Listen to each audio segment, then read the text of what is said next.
Welcome to IPR Radio. I am Sanjay Mukherjee, and a very special welcome to this episode, which is our 24th episode. That makes us complete 1 year of this podcast, and thanks to everybody who's been a part of it and all the people who viewed it over the last 1 year.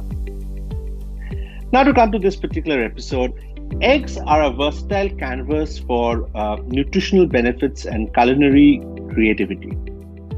In an age marked by evolving consumer preferences, the marketing of eggs to the next generation presents both challenges and opportunities. As we navigate this landscape where dietary trends are dictating purchasing decisions, understanding the dynamics of marketing eggs to younger demographics becomes imperative. Marketing this digital fluent generation is another ballgame altogether, and it requires reimagined promotions of products. By aligning marketing efforts with the preferences and values of tomorrow's customers or consumers, the egg industry can cultivate a sustainable market presence and foster a lasting relationship with the next generation. As Generation Next entrepreneurs, today's panelists bring a unique blend of passion, innovation, and digital savvy to the table. The topic for today's podcast is egg marketing insights from Generation Next entrepreneurs.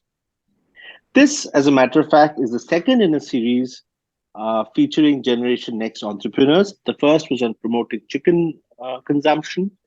That particular episode was very well received, and we got a lot of positive reactions to that, which actually prompted us to create the second part. We've done the chicken, now the egg. I don't know which came first. So, thank you very much for coming onto this show. In the orchestra of life, each creature plays a part. At Sapience, we see the web of life, where the health of animals reverberates through ecosystems and societies. With innovative technologies, we're redefining the future of agribusiness, sustainably enhancing productivity and profitability. We don't just dream of a better future, we make it. Food safety, quality, and security. These aren't just words, they're our mission. We're Sapience, and we're committed to healthier animals because we believe in healthier living. Be a part of our melody, and together, let's compose a better world. For more information about our products and solutions, log into sapienceagri.com. I have the privilege of welcoming a moderator for today, Dr. Vijay Makhija, former president of INFA, and our speakers, Mr. Dhanraj Banerjee, Director, DA Egg Industries, Mr. Gaurav Bhosle, CEO, Yojana Poultry Private Limited, and Mr. Prashant Kumar, Director, Sapience Group. I would now hand over the proceedings to Dr. Makhija to take the discussions forward. Over to you, Dr. Makhija. Yeah. Thank you, Sanjay. First of all, warm welcome to each the panelists. So Dhanrajji, Gauravji, and Prashantji for sharing your insights for today's panel discussion. So one fundamental thing for today is all about eggs. So egg marketing and to in getting insight from the young entrepreneurs like you, it's indeed going to be a very insightful for each one of us. The larger picture which I see as Sanjay introduced me, so I being the president of INFA, which stand for Indian Federation of Animal Health Companies. So there our motto is healthy animals and healthier India. So it's very important that the animals which are around us needs to be healthy, then only we can be healthy. Because if you see, we are a growing population of 1.4 billion. We all know we surpass the other countries and they become a number one. And we have a challenge of feeding this growing population. Imagine 1.4 billion population has to be fed at least twice. So we require so much of food to provide for food security. And I am very passionate and very confident that poultry sector, and in particularly the egg sector, is rightly positioned here to meet the food security of our nation. Because eggs are wholesome food, versatile, very convenient, affordable, and accessible. In addition, you'll find the carbon footprint, or if you think from a sustainability perspective, X has the least impact on the environment. So it ticks all the boxes. Moreover, not only the food security, but also from a nutritional security as well. Because this being said, egg is one of the very wholesome food. Two eggs can provide you close to 13 gram of your daily protein requirement. We have all the goodness of eggs available with us, and we have been seeing a phenomenal growth in the egg sector. So I was just going through a report from Statistica, which talks about the forecast of egg sector.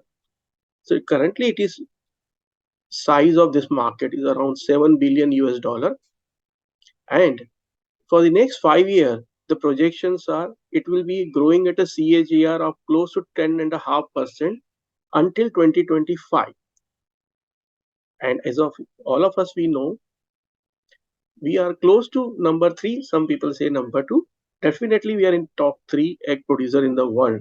And if you see the revenue of the egg as per this report, China is close to more than 3 times than us. So if we are around 7 billion US dollars, so they are close to 22 billion dollar in terms of egg sector only. So to me, this report looks very promising and very encouraging for the entire entrepreneurs, that we are in a sector which has such a high growth forecasted for the coming times. Moreover, the report also suggests that the amount of dollars which is going to be spent per person in next 5 years, it would be significantly higher than what it is currently now. So we can be rest assured that this is a very promising and growing sector, and we all are here going to talk about of a sector which is a very promising for the coming future. So to kickstart the proceedings of the panel discussion, so let me start first with Dhanraji. Dhanraji, if it is okay with you, I'll put you in the first one. So I like to seek your inputs on the topic of, like, in a market that is already crowded, the egg market, how one can differentiate egg or the egg products to appeal to the next generation of consumer. Maybe you can share your insights on this topic. Well, first of all, at the outset, thank you, Mr. Sanjoy, and thank you, Dr. Makija, for inviting me over and having me over for this podcast. A very interesting question and very close to my heart also. For two particular reasons. I believe us as Dye Egg Industries in Raipur, we were one of the first companies way back in the year 2000 which forayed into branding of eggs. And the expectation was to probably go into a market and increase the consumption of eggs using the branding. Secondly, also close to my heart because I specialize in branding. I've done my MSc in International Marketing Management from Leeds University, UK, and I specialize in branding. So I kind of understand the theories and the nitty-gritties of branding. And with that background and with the experience of doing branding firsthand myself, I would say, often when we talk about branding of eggs, and we tend to go the Western style where, there are free range eggs or fortified eggs and enriched eggs. If you're looking at increasing the consumption of eggs, and I'll cover the branding part first, and then I'll come to the increasing of consumption of eggs as a whole, whether branded or not branded. So, it's very easy for an entrepreneur or for a businessman to foray into the branding aspect, thinking that they will provide an egg which is better, or probably which has enriched vitamin E or better yolk color or other tangible aspects of eggs. And that, I believe, it's the biggest mistake even we did when it comes to branding of eggs. Eggs is something which is a very tangible product, and it's been there since ages. And the moment you try to market it, at least in the Indian scenario, that it's a fortified, enriched egg, immediately the consumer's reactions are, what are you doing? Are you mixing something into it? So the thought of mixing something to it comes into play. Something that we realized very late, actually, what does the consumer require? And that's where the academics of branding and marketing part comes in, is what is the consumer requirement? So we need to take a leaf out of the steel industry, probably the packaged water industry. Bisleri being the pioneers in packaged water, something branding a water, and they just branded in on one particular positioning. The positioning was very clear: clean and safe, pure water, which was a rarity. And I think this is the only aspect all the enterprising or all the companies and businessmen wanting to brand into eggs especially should focus on. You just need to provide clean, hygienic, ensured quality eggs to the consumers. Anything beyond that, and we did that, we fortified the eggs. The moment you try to sell it to the consumers, it's easily replicable. Any other company can come in, do the same thing, brand it, and then you're out of the market. The moment the supermarkets through which you're selling these products, they realize you're selling a good volume of these products, they will start taking you up, and they will be crunching your margins. They are like, I can buy these eggs from X or Y or Z, then why your products? I think Amul did it very smartly. They pumped a lot of money into Amul branding, and what that has done is Amul today is subconsciously a brand which gives quality milk. Is something which we don't read. It's there in our mind. Subconsciously, it has programmed us that if you're buying Amul milk, you're getting quality pure milk, which is otherwise not easily available. And of course, there are value-added products, which is a different segment. Probably we can compare it with other value-added products of eggs, but not eggs directly. Steel for that say steel for was in the same kind of arrangement, the same kind of setup. Steel is steel. What differentiation can you do? But then there are companies who went into it and established the difference in the quality of carbon percentage and the other values which is there in steel, and they branded it, they substantiated it, they delivered it through years and years, and then they established their brand. So and I'm proud to say that from the part of the country I come in, there are the biggest steel brands are positioned in Chhattisgarh. But yes, so in a nutshell, if you go to brand X using the tangible values, using the yolk color or using an enriched egg or all these things, that won't work. If you go to brand eggs from the company point of view, that you are a multi-billion rupees company having the best of the practices, ensuring quality hygienic eggs from farm to the fork, to the table, or to the retail store. I think that is the branding idea which clicks. And I'm sorry, I'll come to the other part you were talking, Dr. Makija, about increasing consumption of eggs. I have been a firm believer that marketing has been very poor when it comes to marketing of eggs. One way we can really increase the consumption is start marketing to kids. Make them eat eggs early. Go into their textbooks, go into their the sharpeners, the erasers, make it into eggs. Go into their comic books. You wouldn't believe Archie is the biggest sponsor for Archie's was Coca-Cola. It would only show Archie's holding a Coca-Cola bottle, and Archie's used to drink Coca-Cola, and that's how Coca-Cola kind of flourished among the youngsters in the US. So if we really want to increase the consumption of eggs, I think we need to start catching our consumers young. So those are the inputs from my side. Great, Raj. And the one with very interesting insight you make it about the correlation with the Bisleri example, that simple narrative about a clean drinking potable water, and perhaps a clean egg can be a very good itself a very good, you can say, value proposition, that customer don't find any kind of spots or and is very very neat and clear to them. uh, and then again, I too resonate with your thoughts that we need to start early. Like the earlier they are all going to be our future consumers. So if we start early, start talking about the value proposition to them, addressing it to them. So future, these will be the grown up kids, will be the consumers of this product. So absolutely resonate with these two takeaway points from your first impression. So Gauravji, on the similar lines, I like to get your insights that in this egg is a kind of commodity, and the market is, if we need to do a differentiation of egg and egg products, and also addressing to the next gen consumers, how it can be done, and what is your experiences, because you're already into thick and thin of this business for many years now. Absolutely right. I agree with what Dhanraj has said currently right now.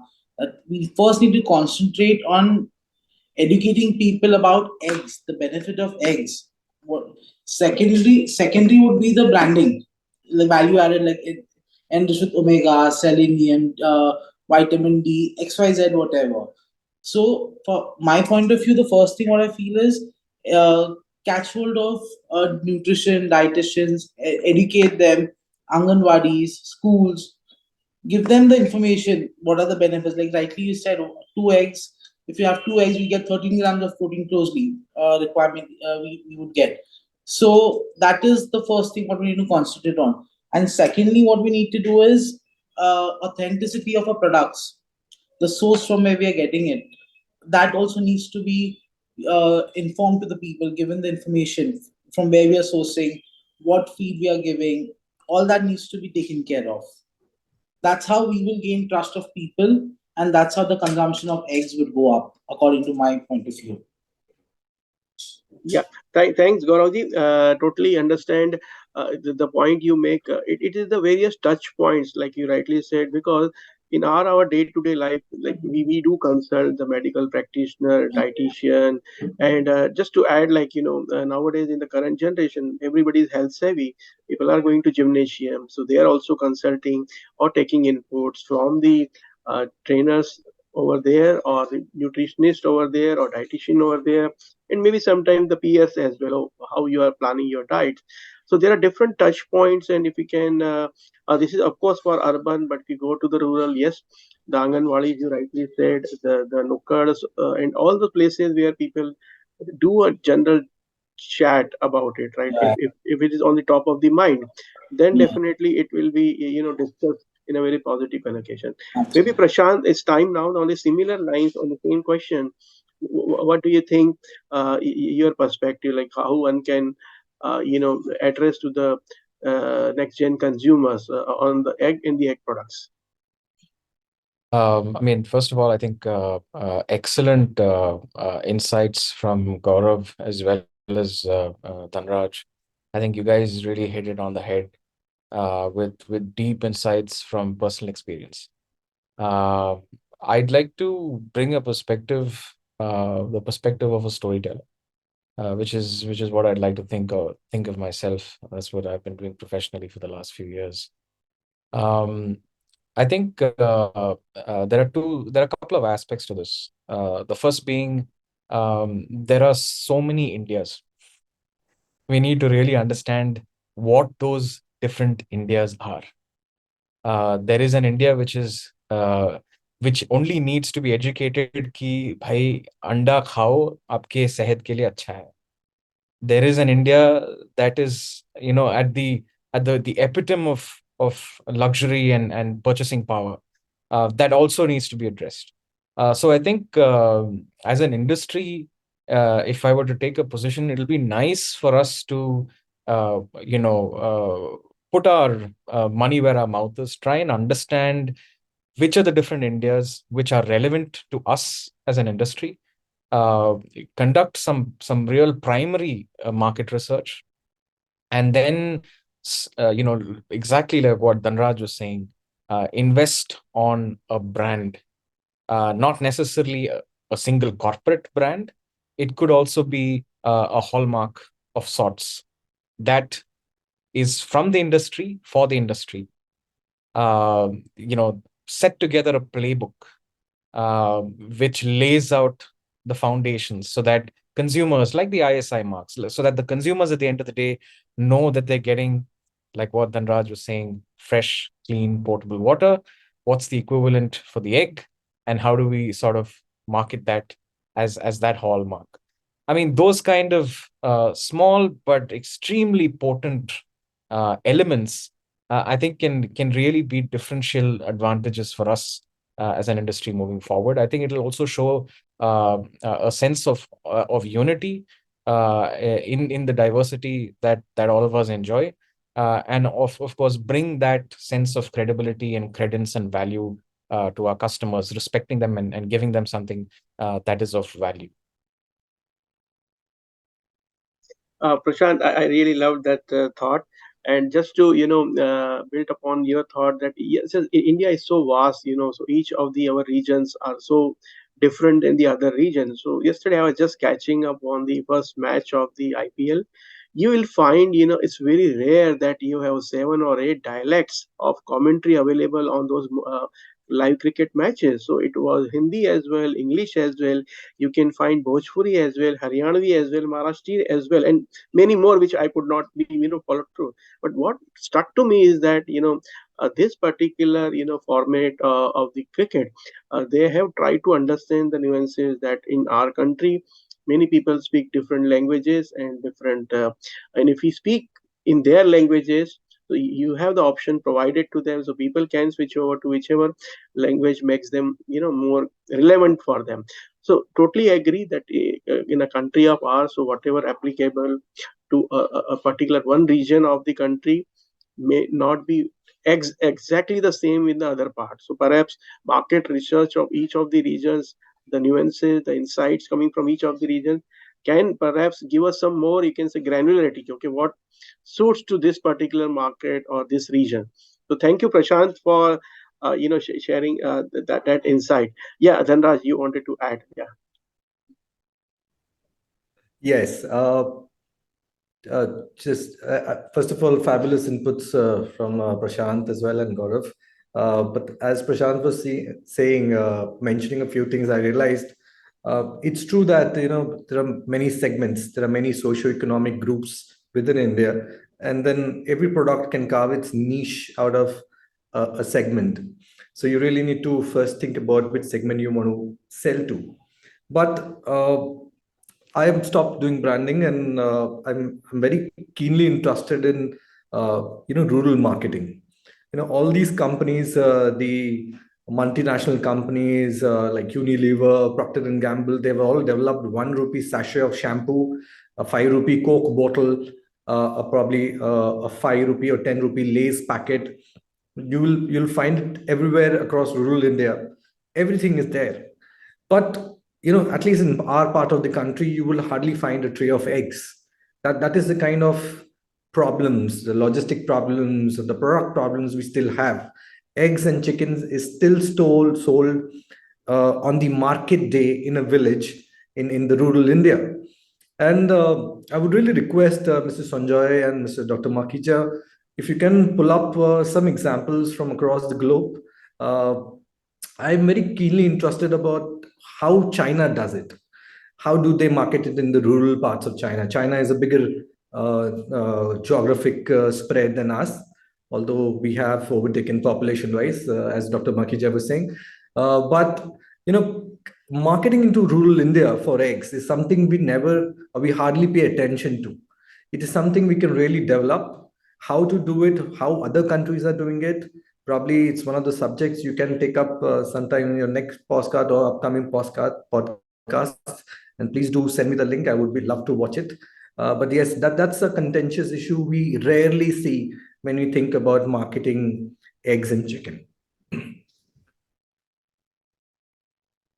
Dhanraj, point very well taken. And yes, because they are almost 3 times in the dollar value, and also in terms of the production numbers.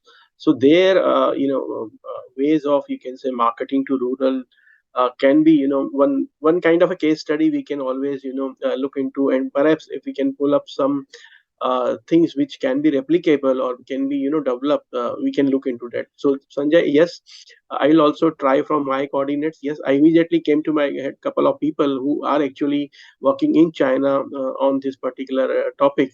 But definitely this is a take home work for me, and I'm very glad to do that research and perhaps shared in a subsequent interactions.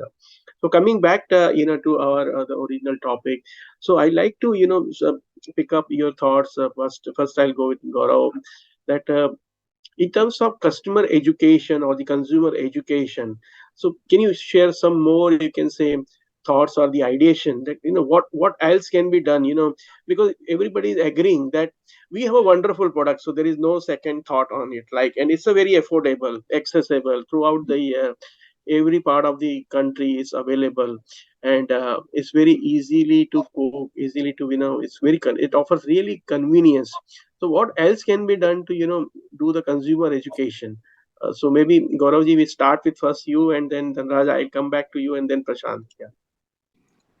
What can be done exactly? What we are doing is right now is we are using social media platforms like Facebook, Twitter, and we're engaging people with people over there.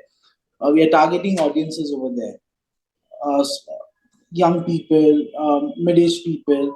What we've done is we are writing blogs on our websites and on social media, and giving, like, we get small issues and complaints about blood spots in the eggs, which is very common for us because we are in this industry, but for laymen it's a big issue for them.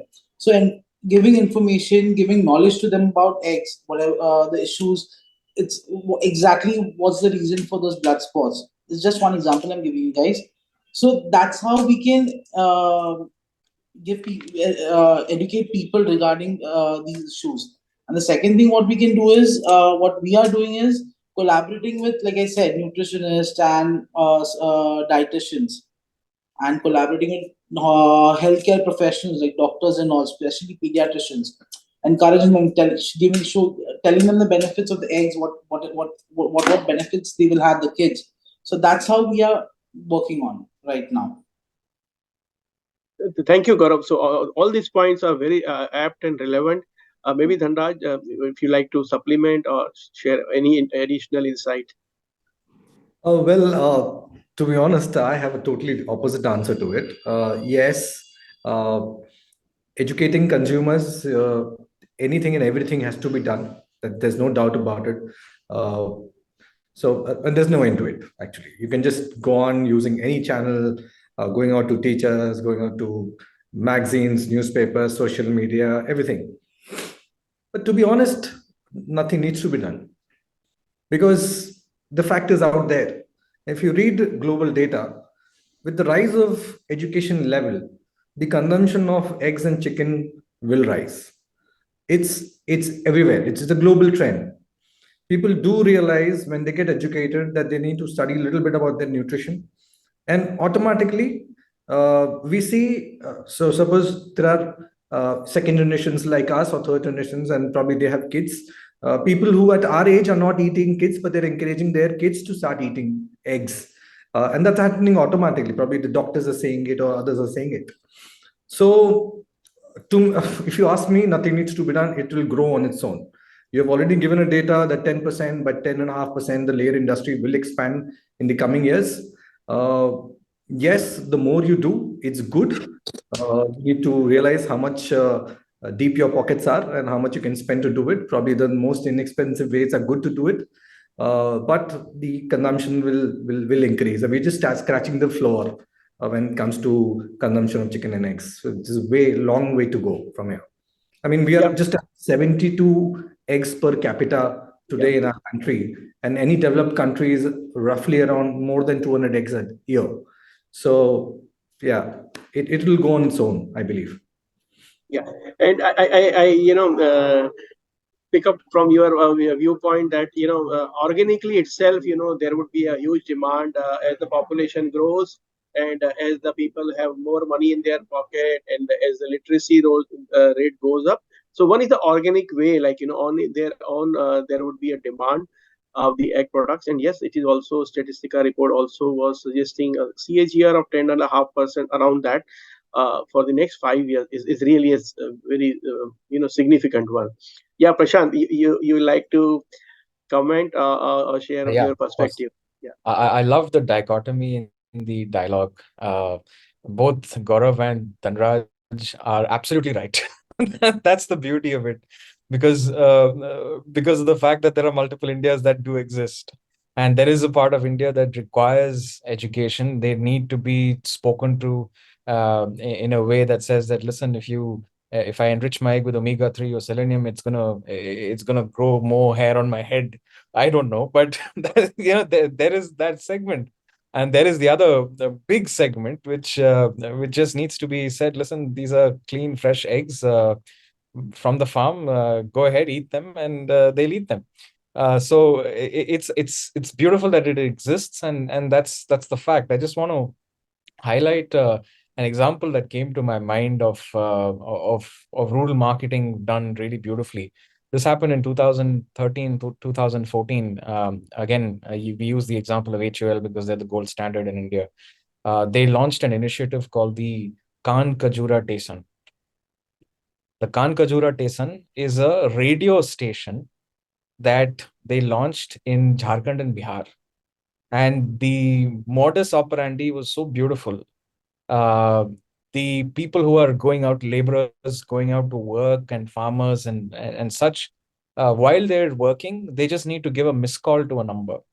And when they give a missed call, they get a call back from HUL, playing music for them through their, at that point in time, tiny little rotary phones. And in between that, between every song, there was an ad on HUL educating them on sanitation, washing their hands, and so on and so forth. So it's just the bare basics done right, reaching the right audience. It really transformed a lot of things for HUL in those markets. So I thought that was fresh in my mind, and I thought I'll add that to the conversation. Yeah.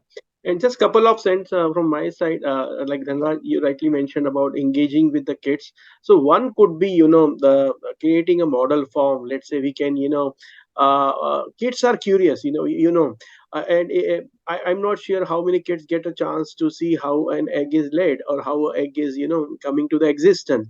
Perhaps just, taking them to a good poultry farm in the sense that, they can have a view that okay, how does the process takes place, how the egg comes up, and engaging with them. So what happens is very very practical, and yeah, we are not doing something out of the world kind of experience. Just take a batch of school kids, and of course we keep it voluntary. People wanted to send their kids for this educational kind of visit, like many times we had been, each one of us have been visited.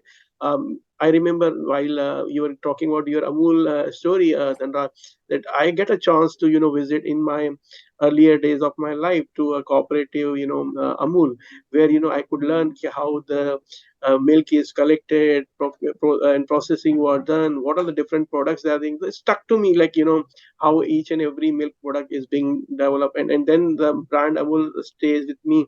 And I was just, while you were talking, I was just looking at my different corners of the refrigerator. Yes, I have this buttermilk, I have this Amul butter, I have this, I have Amul milkshake, and all things. So you rightly said that's how you get the top of the mind share, and also anything of Amul comes up. I will not give a second thought. I will latch upon it, right? Because the way it has been engraved in our minds. And secondly, you mentioned about the different innovative ideas, Prashant, like the companies are giving a toss, the rural engagement kind of thing. And you'll find that while I was preparing for this podcast, so I came across a wonderful story, like I'm not sure how many of us we know that who was the creator of Sunday Monday campaign. So I could learn about Mr. Mohammad Khan, who was the creative director of enterprise marketing. So he has such a wonderful stories to share, that how different campaigns of still that Sunday Monday is resonates with each one of us who is into connected to somewhere or the X sector. So that is the power of, you can say, communication, and that is the power of, you can say, storytelling. Well, that is your special area of interest, Prashant.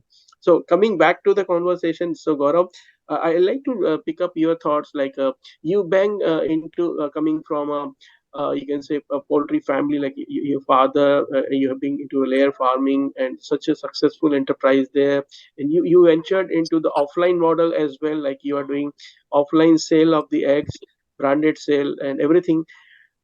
How actually, because you are seeing the impact of social media channels, whether it can be Facebook or Instagram or I am not sure about Twitter and the others, which I may not be also aware. So what's your experiences of engaging for these channels for the boosting the egg sales? Do you have any experiences to share? Yeah. Right, like you said, Dr. Makeja, it's very important actually. Basically, launching campaigns for egg branding is very much important. Like we did a campaign on fitness ka funda roast ka wanda. We had a we have a brand ambassador known as Mr. Daya Shetty from CID TV serial. He's a brand ambassador. So he through him we tried a lot to encourage people and then making jingles for younger crowd, like school going kids, to attract them to for consumption of eggs.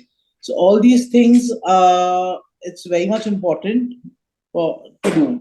And the main reason is it's not about branded eggs. It's about our main motto for us is consumption of eggs, whether it's our brand or some other brand. Main is nutritious food to be consumed by the people. That is what we look for. Yeah, yeah. So coming Doing back. doing animated videos, attracting people, creating awareness among people, different age groups like senior citizens and people who are in the mid 30s. So that is also very much important.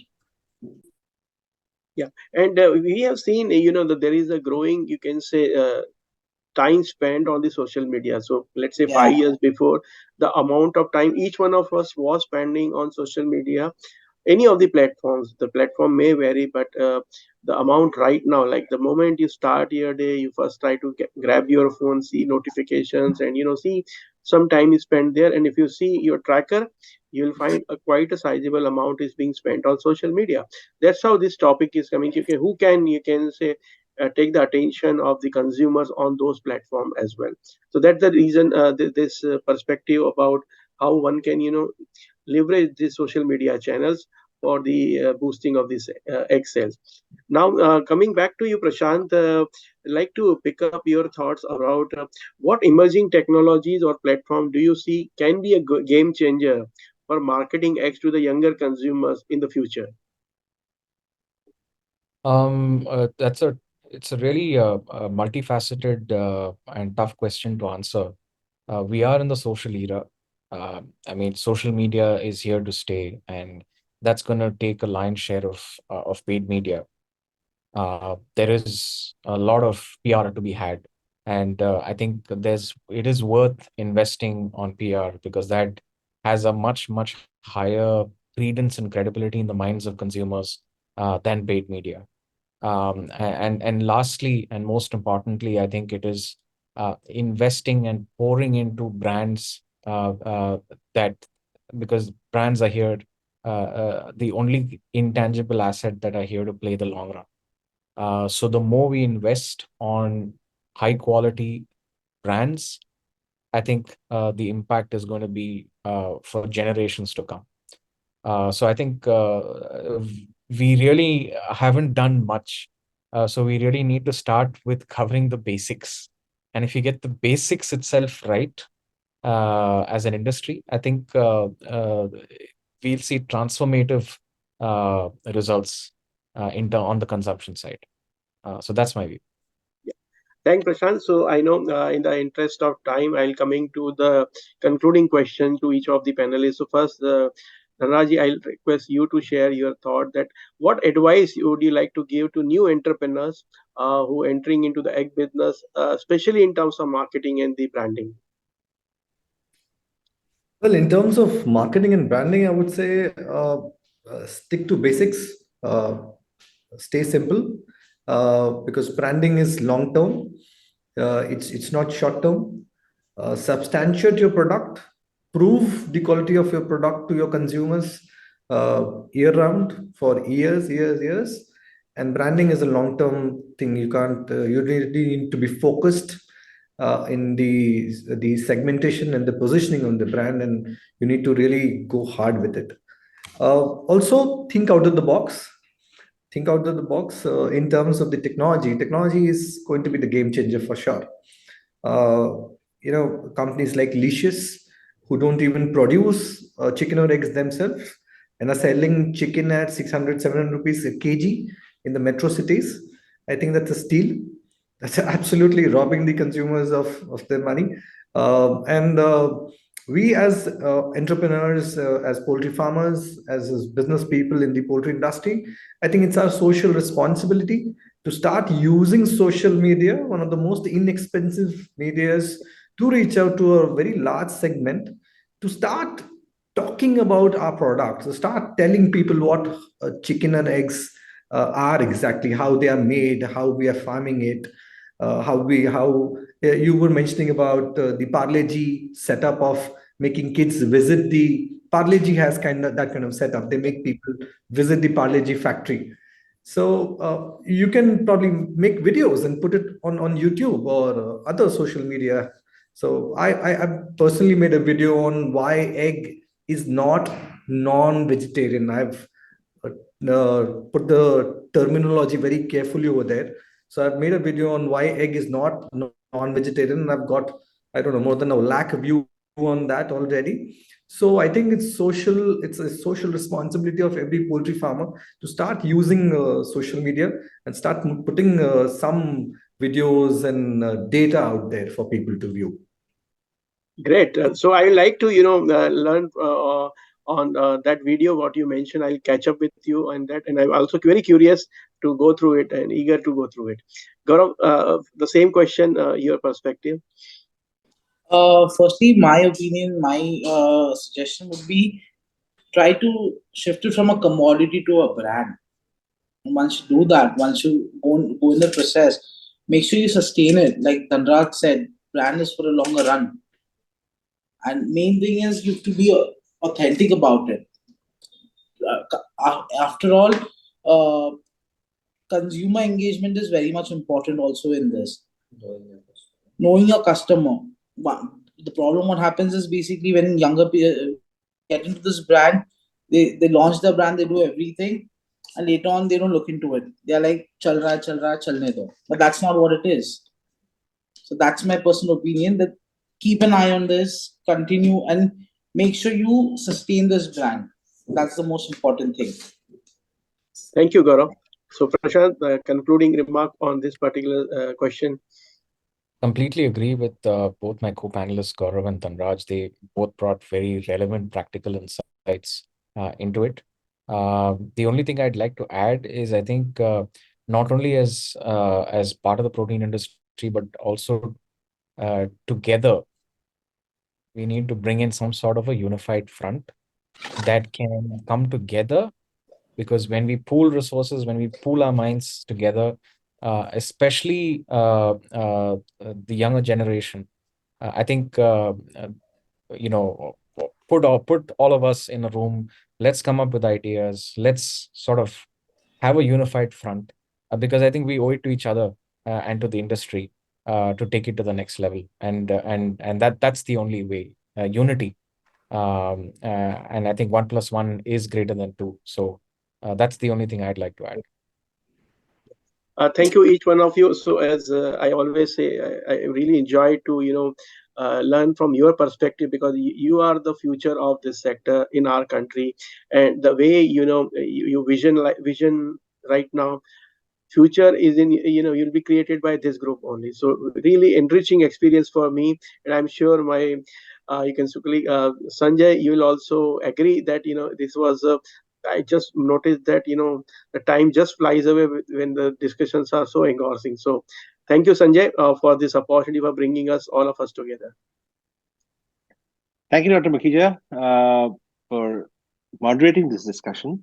And I think before we conclude, I think we've had a wonderful discussion today, and there have been many, and I've been writing down, sort of taking notes during the entire discussion, that we've had some very, very good takeaway points here. One, of course, is when we've spoken about the brand, and we've spoken about Amul. We've repeatedly spoken about Amul. And I think the sole plank of Amul and something that's good for us to replicate is trust. Yeah. I think Amul just represents trust, nothing more than that. And that is what has percolated down over a period of time to make Amul what it is today. And so if we can get there, multiple brands, yes, but also the product and the industry, and which is what correlating with what Prashant said about being able to create a hallmark, maybe an egg mark, like you have a silk mark and stuff like that, or an egg mark that you have for.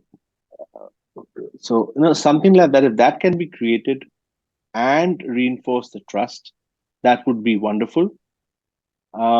Technology, yes. Using of influencers, yes. And when I'm saying influencers, I don't necessarily mean social media influencers, but using dietitians and doctors and the relevant people, school teachers, for that matter of fact. I mean, that's a huge area that we as an industry do not talk to. We do not do any activity in schools. We do not talk to kids. So talking to kids and engaging with our consumers. See, I've worked in an industry, which Dr. Makhija knows, that there was a time when the consumer for us, much as in the poultry industry, was a nameless entity. And then we started using very basic means, including feet on street, to be able to identify who our consumers were, who our customers are, and to get to know each and every individual. So on the whole, you can target your communication, you can target your products. More than communication, your products can be kind of tailored to what your consumer wants rather than giving them what we want, what we like. You have to make your product. So I think these have been fantastic takeaway points from the whole discussion. And we go away with the homework that Dhanraj's given us about figuring out and that's Dr. Makhija and I, we would have to collaborate on this to get to know what China is doing. I'm sure they're doing something that's working for them. We need to figure that out. Thank you, everybody, for this wonderful session. And it's really been nice being a part of this. And thank you very much. That is a wake-up call against the growing shadow of antibiotic resistance over our poultry, our health, and our world. To fight this menace, Excelsior, a natural antibiotic-free performance enhancer, marshals an army of bacteriophages, each engineered by evolution to engage a specific bacterial adversary. Excelsior uses a cocktail of bacteriophages that protects your flock against various strains of Salmonella, E. coli, Clostridium perfringens, and Staphylococcus aureus. Excelsior is more than a product. It's our shield against antimicrobial resistance. It's our stand for a safer, healthier future. For more information about our products and solutions, log into sapiensagri.com. To be notified of upcoming podcasts, like and subscribe our YouTube channel at IPR Radio today.